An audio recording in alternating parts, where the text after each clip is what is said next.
So I'm coming to you on location in my garden. I'm coming to you to talk to you about what I find are the similarities between Asbury and gardening and seeds. We're going to talk about it today. So I've seen a lot of people talking on social media about the things that are going on at Asbury College and different colleges like that. And there are some things that I think are good about people going and seeing what's going on there. And there are also some things that I think could be a little bit dangerous about that. So I'm going to go over those things today. And I don't think that it's a coincidence that God led me to be talking about seeds, seed time, harvest, eternity, and gardens right before all of this started. I really think that God has a time and a purpose and a season to each of the things that He has us going through and talking about.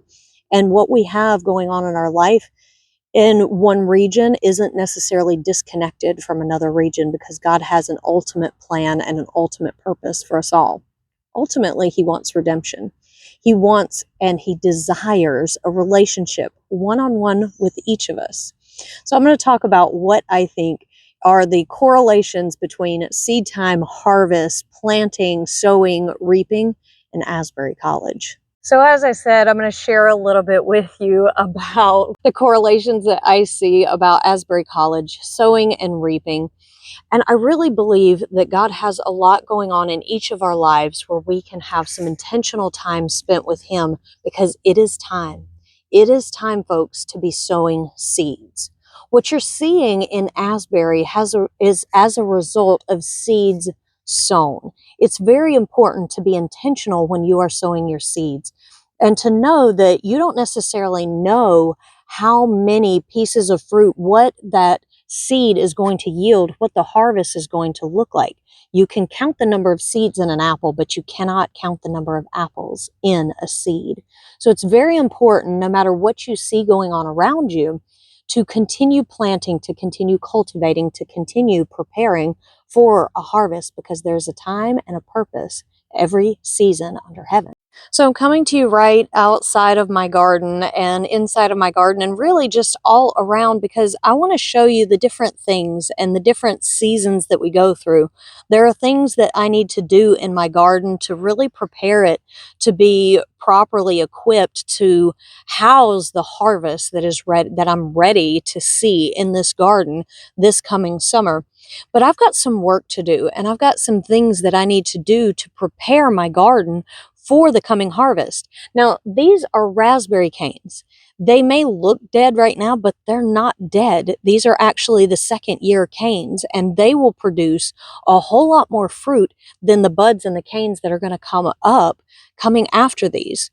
So the things that you see in front of you, it may look dead, but it may actually come to be more prolific, because that's what revival is. Revival is dead things starting to live again. So if you are a parent of a teenager or young adult, or really even an adult that knows plenty better than the things that they're doing, and you've been praying and sowing seeds, no matter how dead the situation looks, that's what revival is when dead things start living again. So continue sowing. I'm sorry, my chickens are in the background. Continue sowing, continue doing what you know to do, because you have to protect. You see, this has been damaged. This has been damaged by the weather. And so I'm going to have to come out here, and when I get ready to sow things inside of that garden, because this is my greenhouse and this netting is up here to protect from all of the squirrels that I have in my yard that like to try to come and get my harvest. So the kingdom of heaven is as a man sowing seed into the ground. I caution you at this time, when we see that revival is happening, what that means is it's time to plant your own garden. Now, in my particular growing region, what that means is I need to be planting seeds indoors. I need to be protecting those seeds. And then when it's time to come out here into my garden, I need to be patching these things, and I need to be preparing my garden and the soil around it, so that when the seeds are planted down here in this soil, that they are ultimately protected. So the time that you see, the things that you see going on at Asbury College, it doesn't necessarily mean that it's going to be the only place that this is going to happen. because what it means is it's time. It is time to plant where you are. It means that it is time for harvest to be coming very, very soon. Revival means dead things are coming to life again. Now, I have a word for you, intercessors. These are grapevines.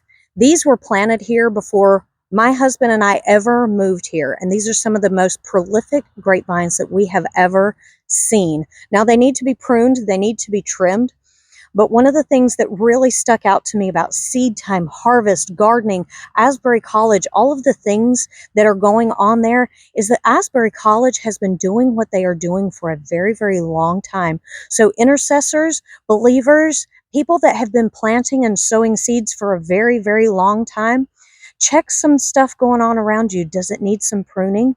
These grapevines, they didn't put out quite the harvest that they should have last year because I neglected to do some pruning.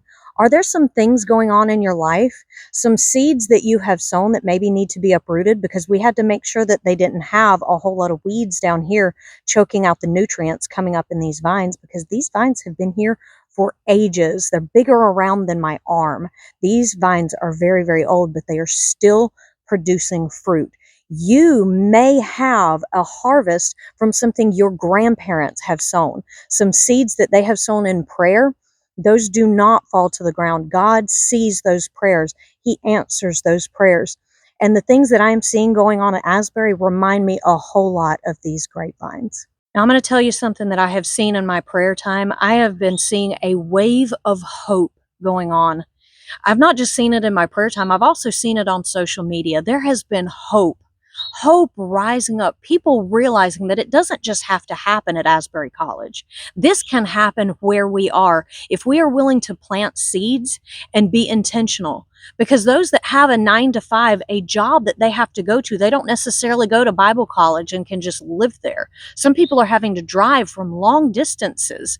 They're seeing this stuff going on and they're realizing, you know what, I'm going to have to get things in order, because if this were to happen in my town, if this were to happen in my church, I wouldn't be able to just hang out. Maybe the guitar player, maybe the sound guy is suddenly realizing, you know what, my church would be left without the ability to have a guitar player or a sound guy, so that we could have revival continue to go on, because I would have to go back to my 9 to 5.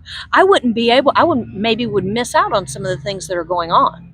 Now, I'm not saying that people need to lay down what they have in their jobs, because it is godly to do work. It is godly to provide for your family. But how much do we have that is excess? How much do we have that doesn't necessarily need to be happening in our day-to-day lives? And I can see hope. I can see people realizing that they have to have intentionally set aside times that God can then fill up, so that God can come in and He can move and have free reign in our lives. And just like my garden needs some tending to, just like my garden needs some preparation for the coming harvest, I can see people planning, setting aside time so that when it hits, not if, when it hits, they're available, they're able to serve in the kingdom, so that they are not only missing out, but they're and able to provide their gifts, their talents, their money, the things that they have, and what others would miss out on if they had their schedules just filled to the brim.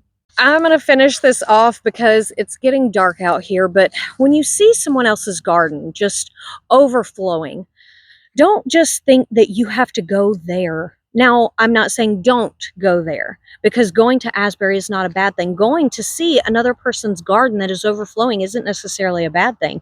They may be able to give you tips, different things that they have done in the past that helped them get to the harvest that they are at now.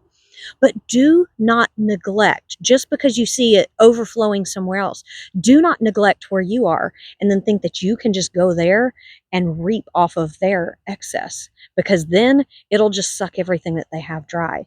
God requires us to have a 10% tithe. Now, that tells me that in gardening, if you eat all of your seed, you will not have a garden the next year. Now, God is a God above all other gods, and if he wants revival to come to an area, he will do it in spite of a lack of preparation. He will do it in spite of whatever your area, your region is lacking. He will bring other people in to make sure that it happens. But do you want it to be because do you want to miss out because you didn't prepare? Because you weren't a part of what he needed to be done? Be sure that you're setting aside time for him. Be sure that you are asking him, Holy Ghost, what is the most important thing to you for me to do today? Eternity is long, and this life is very, very short. Be sure you put the Holy Ghost's first things first in your life. Just another thought before I go back in my house. One thing that I thought of is protection. See, we have a dog here that protects our chickens. And there need to be some sheepdogs in the flock, some dogs that are ready to go after the wolves that try to come. Because revival is here, whether people want it or not. And there are going to be some naysayers. There are going to be some people. And we need some guard dogs. We need some people that say, that's enough, knock it off. When God has a move, you need to step off. You need to step back. You need to watch what you're saying. And if we don't have some guard dogs, if we don't have some protection going on for this move of God, then it can kill off the little ones, the weak ones. This dog would give his life for my chickens. And that says a little bit of something about his loyalty to me, because I really don't know he likes me that much. His name is Aslan. Everybody type in the comments, hey, Aslan. You guys have a blessed day, blessed night. I have to get off here because it's getting too dark. I hope you can see me. I love you all. Bye.